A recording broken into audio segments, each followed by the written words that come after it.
Merci de nous rejoindre sur la RTGA depuis Kinshasa. Voici les principaux titres de ce journal. Un véritable bataille à Mukolo, la gifle du grand frère. C'est ce que la RDC vient d'infliger au Congo-Brazzaville en quart de finale de la Coupe d'Afrique des Nations 2015. Mbokani, Bokila et Kimwaki ont permis aux Léopards d'accéder après 17 ans à la demi-finale et espérer une place en finale. Présentation de la vision du gouvernement central sur l'exécution du budget 2015. C'est le ministre d'État Michel Bongongo qui l'a fait. L'application de la rigueur dans la gestion de la chose publique sera le maître mot de l'exécutif national. La communauté des Balouba au Katanga met en garde quiconque oserait compromettre la paix chèrement acquise en RDC. Le président de cette communauté l'a dit dans une déclaration de soutien à Joseph Kabila faite à Kinshasa. Pour la première fois depuis 17 ans, la République démocratique du Congo accède en demi-finale de la Coupe d'Afrique des Nations. Les Léopards de la RDC comme des anges ont délivré la canne des Diables Rouges. Menés par 2 buts, les poulains de Florent Ibenge ont réussi à renverser la vapeur par Mbokani qui a signé un doublé. Bokila et Kimwaki, score du match, 4-2. On refait le match avec ces extraits. C'est vu dans cette compétition et Mbokani qui a fait un match pour moi très intéressant aujourd'hui. Je ne vais pas dire extraordinaire, mais il a vraiment pesé de tout son poids. On voit cette accélération, le pauvre Marvin Baudry ne peut pas revenir et derrière le très bon mouvement, c'est aussi pas très bien défendu encore une fois, mais Mbokani conclut facilement, d'apparence en tout cas. Et du coup la RDC est relancée et va en profiter avec Bokila qui a une première tentative. Le ballon lui revient, la deuxième elle est belle par contre. Ils défendent dans les 6 mètres, les joueurs du Congo, là, ils sont complètement pétrifiés. Là, ils ont peur là, oui. Et Bokila qui avait raté 5 ou 6 occasions à ce moment-là, a réussi enfin à frapper en force comme il le fait souvent, mais cette fois-ci de façon bien placée. Zafumbi est pas très loin de la sortir, mais il la touche, mais insuffisamment. C'est surtout qu'ils défendent dans leurs 6 mètres. Alors ils ont peur, on voit une affluence, ils sont 6 contre 3, mais personne au contact. Ouais. Et ça, on peut être à 10 derrière si on ne fait pas de marquage. Ça sert à rien. Ouais. Autant être moins nombreux et faire du marquage. Et là, ils sont même le match a clairement tourné. Ouais. Là, ils sont même plus nombreux sur ce coup franc. Il est pratiquement tout seul. Kebano pour Kimwaki. Kimwaki, ouais.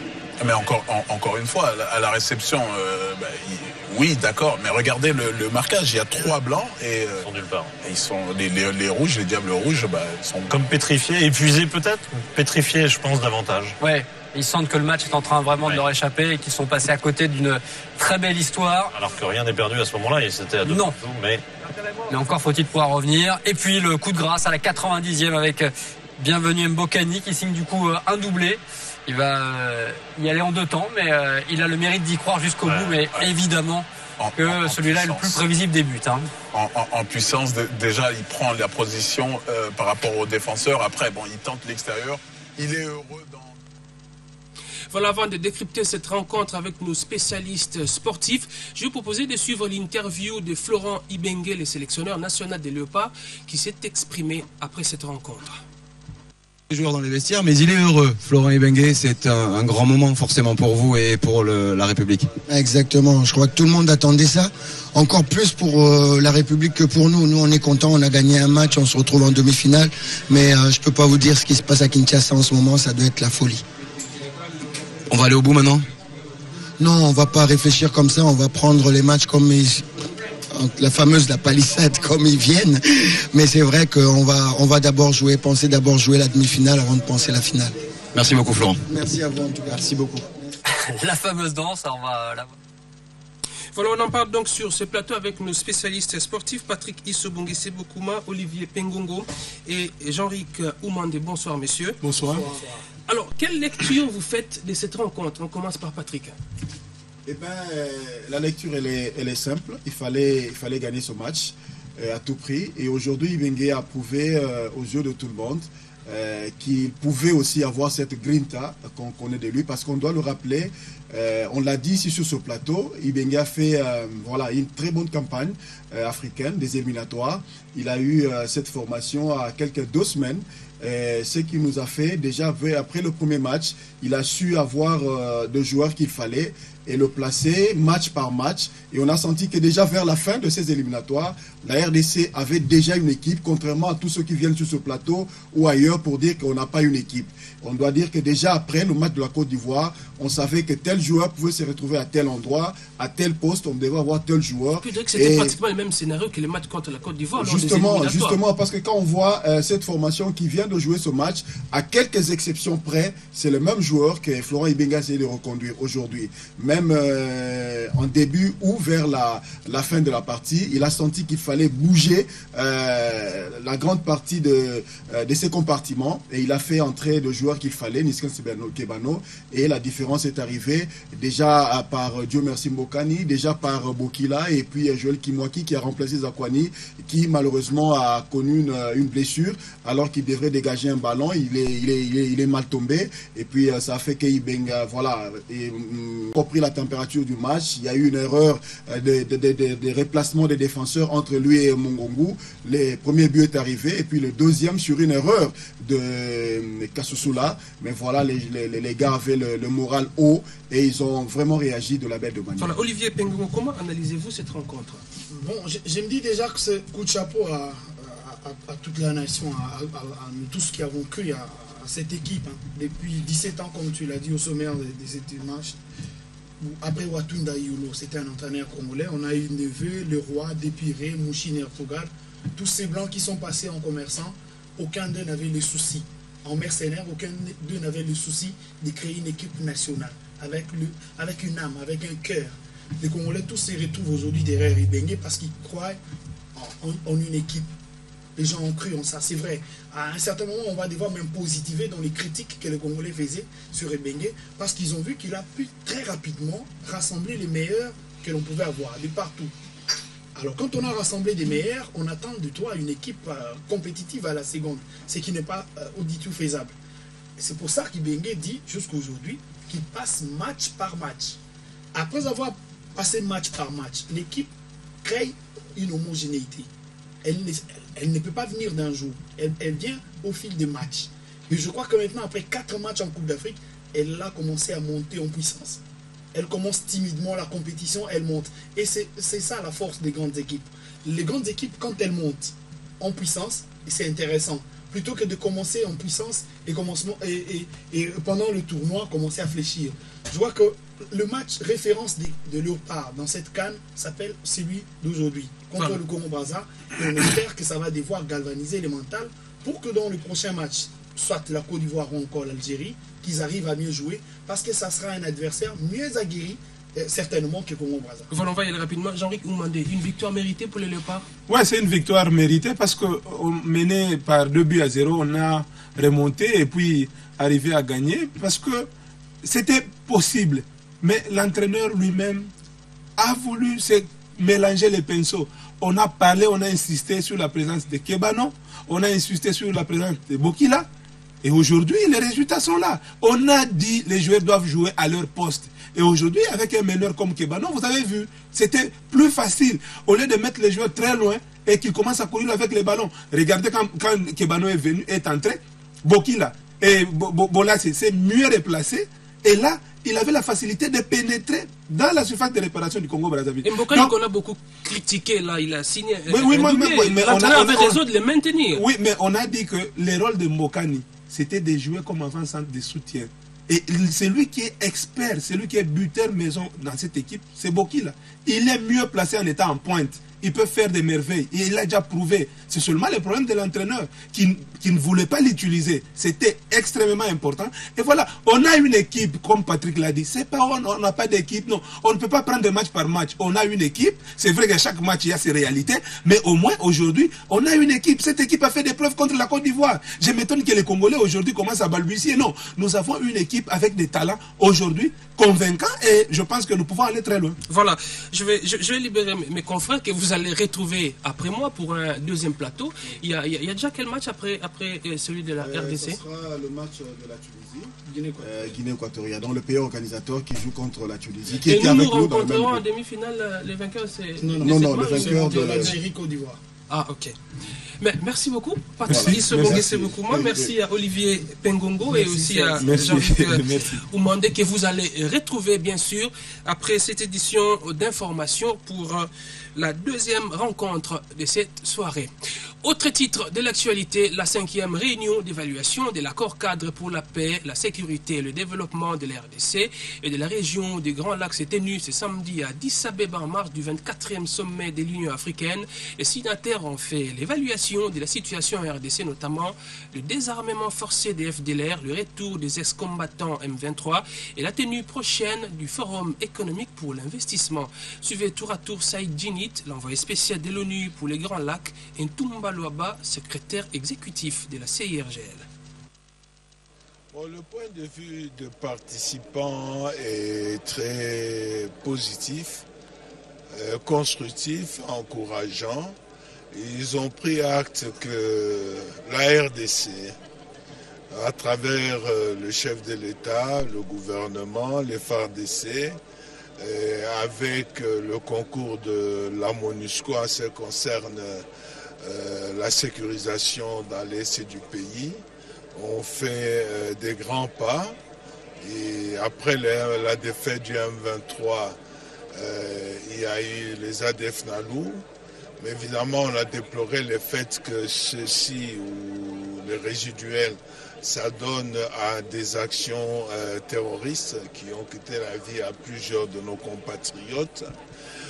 C'est avec appréciation que la Réunion a pris note du fait que le chef de l'État vient d'annoncer le lancement des opérations militaires contre le...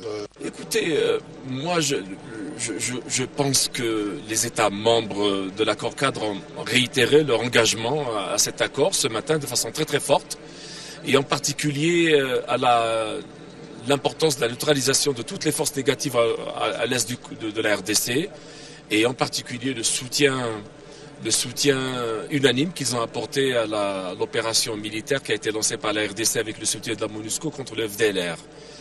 Mais en même temps, la réunion, le sommet a réitéré le fait que même si l'action militaire était nécessaire, il faut l'engager contre toutes les forces, les groupes armés dans la région. Il faut également l'accompagner de mesures sociales, économiques, de réconciliation et de gouvernance pour s'adresser aux causes profondes de l'instabilité à l'est du Congo et pour créer les conditions d'une stabilité durable dans la région. Et ensuite, ils ont soutenu un projet qu'ils ont eux-mêmes initié, à savoir la convocation d'une conférence. L'Union européenne compte appuyer le gouvernement congolais dans le secteur de la sécurité et des infrastructures routières. Cette question était au centre des échanges entre le ministre des Finances et l'ambassadeur de l'Union européenne en RDC. Henri Yves Moulang a également parlé de l'appui financier de la Grande-Bretagne que la Grande-Bretagne apporte à la RDC avec un haut fonctionnaire britannique, Magimbuku. Monsieur le ministre, bonjour. Le ministre des Finances s'est entretenu vendredi avec l'ambassadeur de l'Union européenne en RDC. Au centre de leur échange, la question des projets prioritaires dans le cadre du 11e Fonds européen de développement. Il s'agit d'appuyer le secteur de sécurité et des infrastructures routières. Notre interlocuteur principal pour la mise en œuvre des programmes de coopération entre l'Union européenne et la République démocratique du Congo. Le programme repose sur l'accord de Cotonou, donc la philosophie et le partenariat, la coopération. Les programmes, ils bénéficient d'abord aux populations congolaises en l'espèce, et donc ce que nous souhaitons, c'est que ce soient des programmes qui soient, dans toute la mesure du possible, définis, pensés, exécutés et mis en œuvre par les autorités congolaises. Avec le haut fonctionnaire britannique Tim Morris, il était question de discuter de la coopération financière qui existe entre les deux pays. De ces deux projets, nous avons déjà une coopération très forte avec les équipes, l'équipe de M. le ministre. Nous avons parlé de ça. Nous avons souligné l'importance de notre part aussi des échanges commerciaux, des échanges économiques, de l'investissement aussi, l'investissement privé qui est clé pour l'économie comme chez nous, comme dans tous les pays. Henri Yves Moulang a indiqué que la Grande-Bretagne est un bailleur important pour le gouvernement congolais, surtout dans l'amélioration du climat d'affaires. L'application de la rigueur dans la gestion de la chose publique sera désormais le maître mot de la politique du gouvernement en ce qui concerne l'exécution du budget 2015. Cette vision du gouvernement a été présentée ce samedi aux agents et cadres du ministère du Budget par le ministre Michel Bongongo. Reportage David Fideluzolo avec Elvis Ndaya. Directeurs centraux, directeurs chefs de service, chefs de division, membres des cabinets et membres de l'administration centrale du ministère du Budget s'étaient tous donné rendez-vous ce samedi autour du ministre d'État et ministre du Budget Michel Bongongo et son vice-ministre Ernestine Nyoka. Objectif de la rencontre, recevoir les grandes orientations de l'année 2015. Après les mots du secrétaire général Odon Tsampanga et du directeur des cabinets Jean-Marie Boolé, le ministre d'État Michel Bongongo a, après avoir brossé les défis qui attendent les uns et les autres, défini les grands axes de la vision du gouvernement sur l'exécution du budget 2015. Pour le numéro 1 du budget, tout sera centré sur un seul mot, la rigueur. Encore la rigueur et toujours la rigueur. Nous sommes tous astreints à respecter la loi des finances et les différentes procédures réglementaires. Le deuxième volet de cette rigueur, c'est la rigueur morale.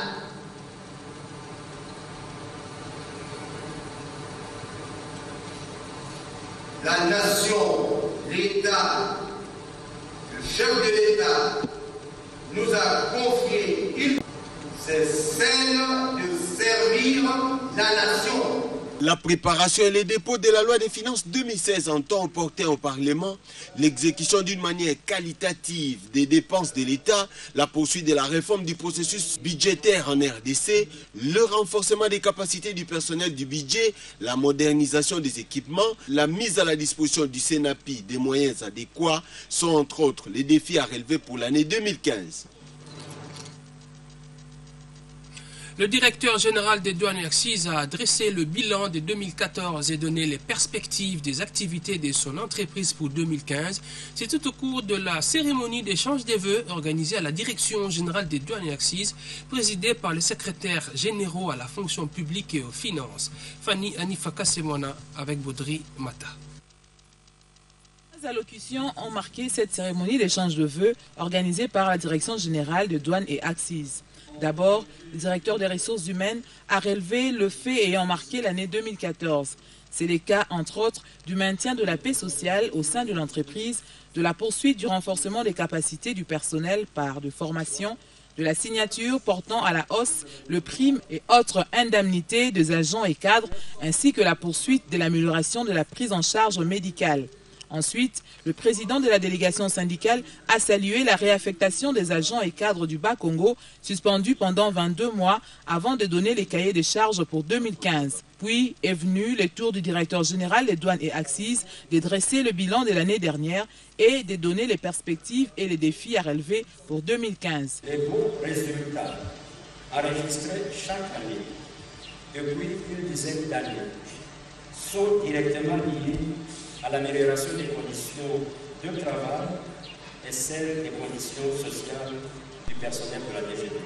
La DGDA aura cette année-ci des défis majeurs à relever, notamment en rapport avec l'organisation des ressources.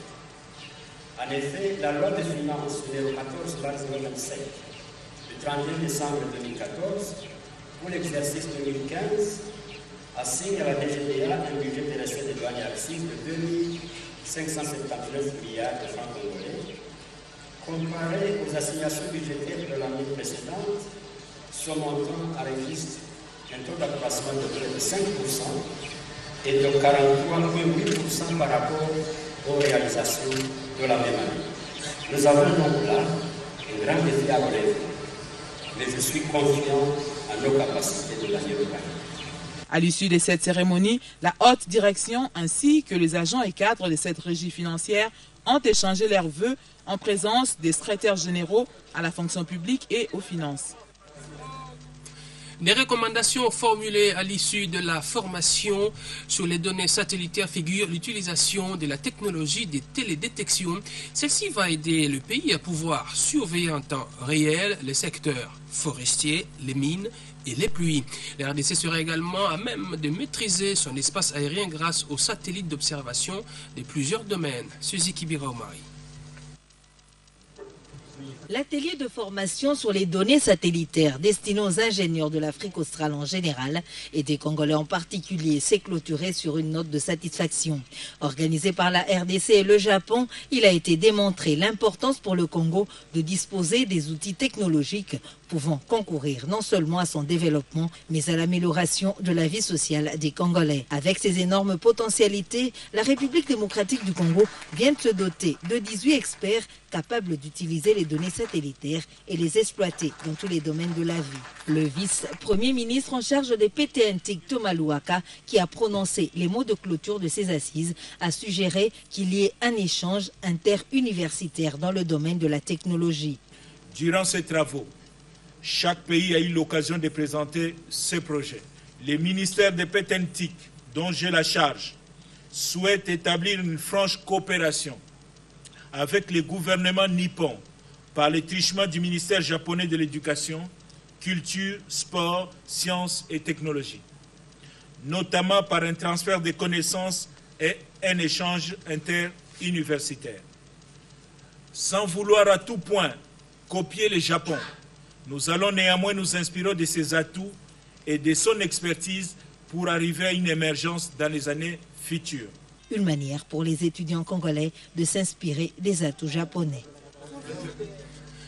Le gouvernement congolais tient à l'amélioration des conditions de travail du personnel de l'État. Ce samedi 31 janvier, le vice-premier ministre de l'Intérieur et Sécurité, Évariste Bochab, a procédé au lancement des travaux de réhabilitation et de construction du bâtiment devant abriter la direction du personnel et services généraux du secrétariat général de ce ministère par la pose de la première pierre. Léontine Kazamouali. La construction d'un édifice pour l'intérêt public a toujours été un événement. Le vice-premier ministre, ministre en charge de l'Intérieur et Sécurité, a posé la première pierre du bâtiment devant abriter la direction du personnel et services généraux du secrétariat général de l'Intérieur et Sécurité. Ce bâtiment qui sera construit sous fonds propres de l'État permettra aux agents de ce ministère de travailler dans des conditions décentes. Évariste Bochab a rappelé la nécessité de réhabiliter ce lieu. Il est évident que lorsque les lieux de travail n'est pas sain, les résultats à attendre ne peuvent pas l'être. Mens sana in corpore sano. Les latins n'ont pas eu tort. Notre environnement immédiat conditionne notre manière de réfléchir et de travailler. D'où la nécessité de travailler urgemment pour l'amélioration des conditions de travail si nous voulons une administration performante, outil du développement à la disposition du gouvernement. Il faut signaler que c'est l'entreprise de construction Sesco qui a gagné le marché. La secrétaire générale de cette entreprise a remercié le gouvernement pour ce bâtiment à venir. Elle a promis qu'au terme de ces travaux, les agents de ce ministère vont travailler dans un cadre idéal. Pour mémoire, ces travaux vont durer 120 jours. Le bâtiment aura 3 niveaux, soit 2 étages et un rez-de-chaussée. 21 bureaux modernes, une salle de réunion de 300 places, un restaurant VIP ainsi qu'un parking.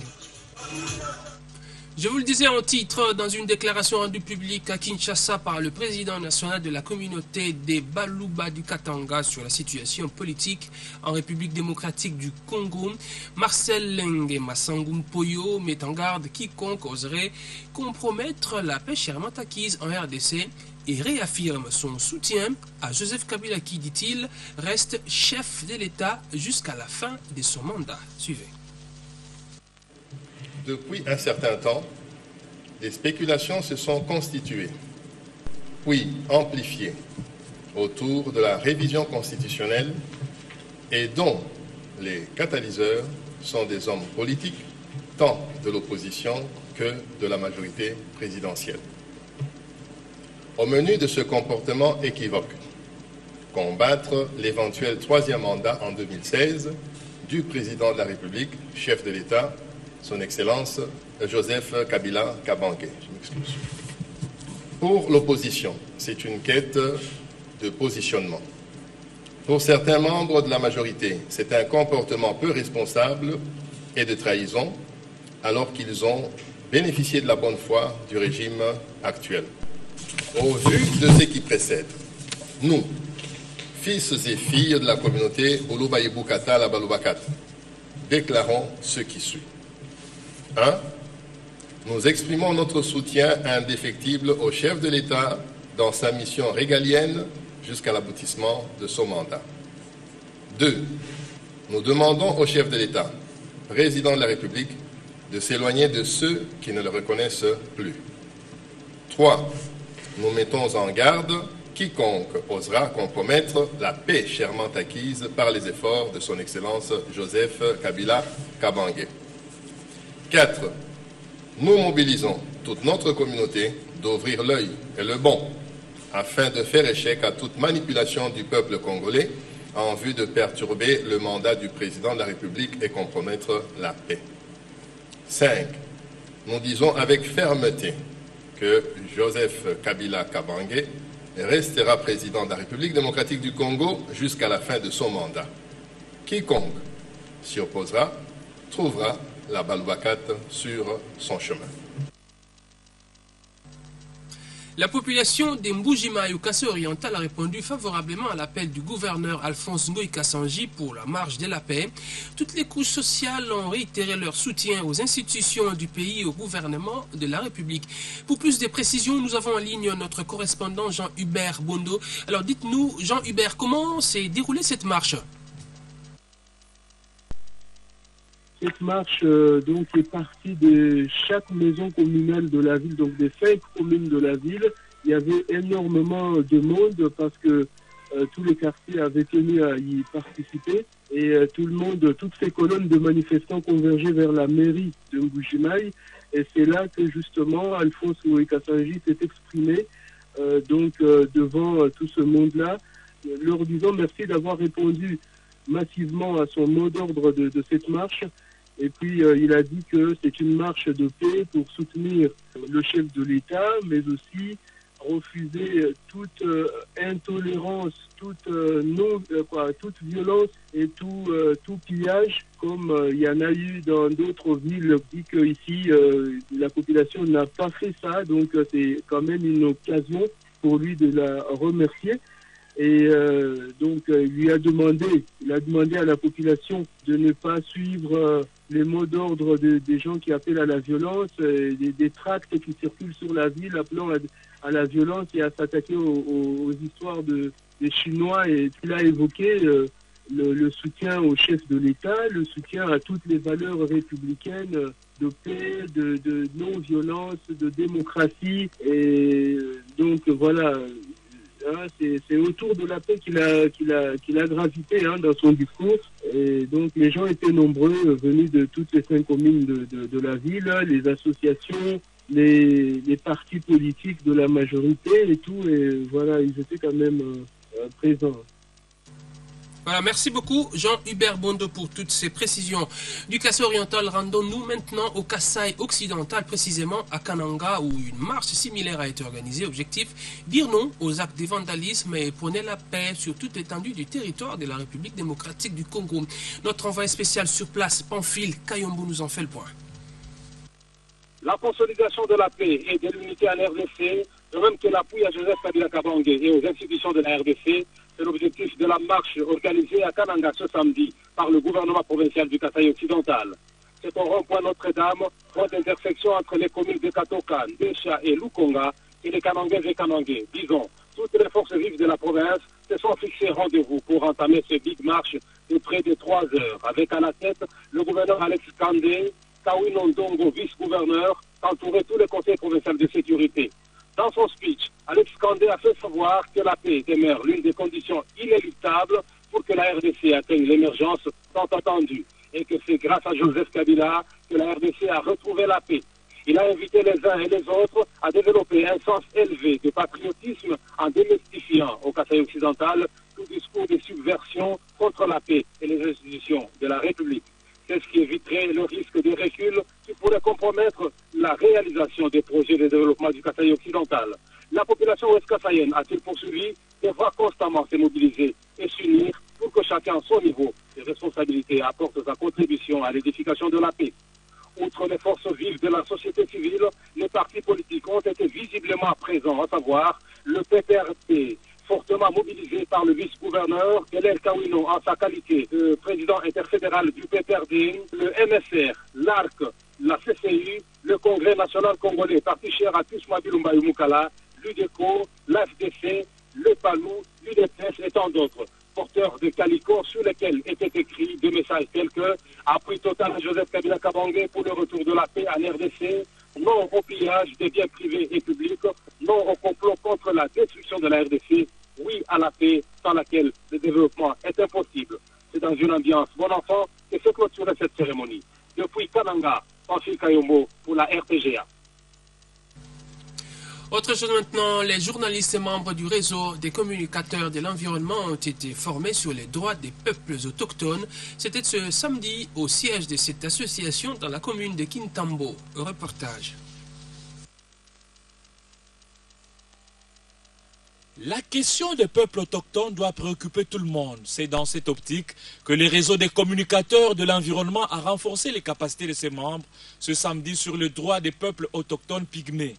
Objectif, interpeller les médias sur la situation de ces peuples et les discriminations subies afin qu'ils deviennent par la suite des relais d'information influents capables d'alerter sur les violations des droits fondamentaux perpétrées aux populations pygmées et de diffuser auprès de l'opinion publique une information de qualité sur ces sujets.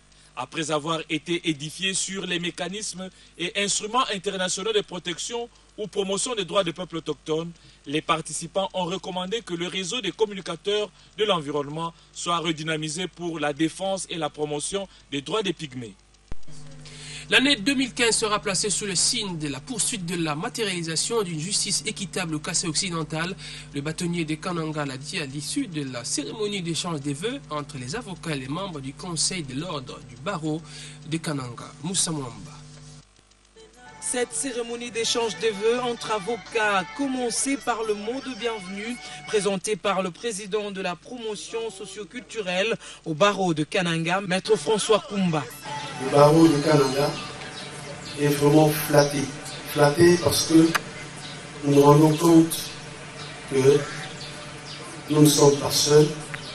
Chaque fois qu'il faut compter sur les partenaires, vous êtes prêts à... Dans ce mot, le bâtonnier de Kananga a témoigné sa profonde gratitude aux partenaires tant publics et privés qui ont appuyé le barreau de Kananga afin de lui permettre d'accomplir ses différentes missions. Mon regard se tourne vers l'Union de la presse du Congo, la Kasaïenne par excellence, la Channel Media Broadcasting, la Full Contact Radio, la radio télé de l'Espérance, la Maladie FM, Canal 13, Impact News. Mes chers confrères, je leur demande d'accepter les ovations des avocats. Le bâtonnier Dominique Kambala n'a pas manqué de remercier tous ceux qui ont contribué à la réussite de la justice dans la province du Kasaï occidental durant l'année 2014. Je formule une pensée toute particulière à tous les confrères qui sont dans la souffrance au moment où je vous parle, dans la peine, dans la solitude et dans les difficultés. Mon vœu pieux est le plus ardent et qu'ensemble, nous puissions tous nous améliorer au cours de cette année et fructifier nos talents pour fournir les prestations de qualité à nos clients. C'est sous ce rythme de la musique que les avocats ont présenté à tour de rôle leurs vœux au couple bâtonnier avant l'échange de cadeaux surprise. Voilà, avant de refermer ce journal, je vous en rappelle le principal titre. Un véritable Mbata Yamukolo, la gifle du grand frère. C'est ce que le 11 national de la RDC vient d'infliger au Congo-Brazzaville en quart de finale de la Coupe d'Afrique des Nations Guinée équatoriale 2015. Mbokani, Bokila et Kimwaki ont permis au Léopard d'accéder après 17 ans à la demi-finale et espérer une place en finale. Et cet événement a provoqué une ambiance totale à Kinshasa. Présentation de la vision du gouvernement central sur l'exécution du budget 2015, c'est le ministre d'État Michel Bungu qui l'a fait. L'application de la rigueur dans la gestion de la chose publique sera désormais le maître mot de la politique et de l'exécutif national. La communauté des Balouba du Katanga met en garde quiconque oserait compromettre la paix chèrement acquise en RDC. Le président de cette communauté l'a dit dans une déclaration de soutien à Joseph Kabila faite à Kinshasa. Je vous le disais donc pour la première fois depuis 17 ans, la RDC accède en demi-finale de la Coupe d'Afrique des Nations. Les Léopards ont battu les Diables Rouges du Congo-Brazzaville. À Kinshasa, c'est une ambiance totale. Les rues sont envahies par les Congolais qui sont en train de jubiler. Ils scandent des chants à l'honneur des Léopards de la RDC, des Florent Ibenge, comme vous les voyez sur ces images. Les rues de Kinshasa sont donc envahies par les Congolais. Là, vous voyez avec un cercueil, je ne sais pas qui va être enterré. En tout cas, je m'abstiens de nommer la personne qui va être enterrée par les Congolais. Donc c'est l'ambiance qui règne maintenant à Kinshasa. Et cette victoire des Léopards de la RDC tombe les jours des anniversaires de nos confrères Chang Kabiona et Ben Mondo. C'est un jour qu'ils n'oublieront jamais dans leur vie. Cette victoire leur sera à toujours gravée quand ils fêteront leurs anniversaires. C'est donc l'ambiance qui se passe maintenant dans les rues de Kinshasa. Et c'est la fin de cette édition d'information. Merci à vous de nous avoir suivis de partout dans le monde. Retrouvez après moi les plateaux spéciaux avec Patrick Isso, Bongue Sebokouma et toute son équipe pour une autre rencontre sportive. Alors, ne zappez pas. Ce journal vous